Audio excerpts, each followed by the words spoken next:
প্রচণ্ড গরমে এক পশলা ভারী বৃষ্টি চট্টগ্রামের জনজীবনে স্বস্তি ফেরালেও নিচু এলাকায় তৈরি হয় জলাবদ্ধতার ভোগান্তি।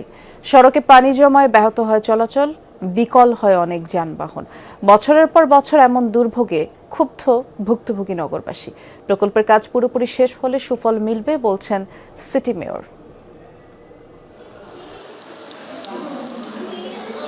সকালে ঘণ্টাখানেকের বৃষ্টিতে এভাবেই তলিয়ে যায় বন্দরনগরীর আগ্রাবাদ বাণিজ্যিক এলাকা।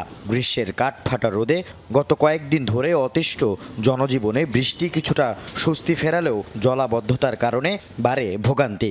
আগ্রাবাদ বাণিজ্যিক এলাকায় এই বাণিজ্যিক এলাকায় নিয়মিত ড্রেন পরিষ্কারের কোনো উদ্যোগ নাই। ময়লাগুলো ভালো করে ওয়াশ করতেছে না এরা, সিটি কর্পোরেশন এরা ভালো করে ওয়াশ করলে এগুলো খেলে এখানে থাকতো নাকি? ওগুলো ময়লা ওয়াশ না করার কারণে তো এগুলো পানিগুলো হচ্ছে। এখন তো অবস্থা বেশি খারাপ। মাঝখান দিয়ে গত বছরও তাও আমি আসার সময় দিকে পড়ে গেছিলাম। চলতি মৌসুমে প্রথম ভারী বর্ষণে পানির নিচে তলিয়ে যায় বন্দরনগরীর বেশিরভাগ নিচু এলাকা।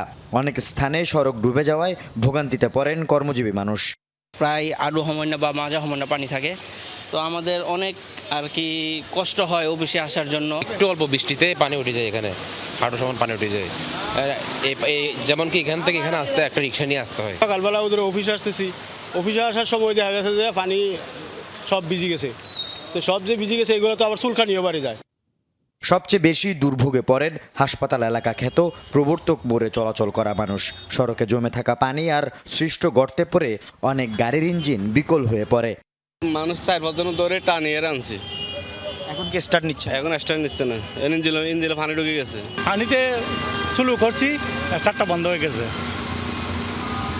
তারপরে এখন দেখি স্টার্ট হয় নাকি। যে সিটি কর্পোরেশনে কোনো কাজ করতেছে না, তার জন্য এগুলো পানি জমে যাচ্ছে। এই যে নালাটা দেখতেছেন আপনার কি অবস্থা, নালার কারণে তো সবগুলো পানি জমে যাচ্ছে। সামান্য বৃষ্টি হলে কিংবা সাগরে জোয়ার এলে জলাবদ্ধতা চট্টগ্রাম মহানগরীর নিয়মিত চিত্র। চলমান মেগা প্রকল্পের কাজ শেষ হলে ভোগান্তি কমবে বলছেন সিটি মেয়র। শেষ দুটি খাল বাকি আছে, বাকি অনেক খাল তারা কিন্তু এগুলো ক্লিন করছে।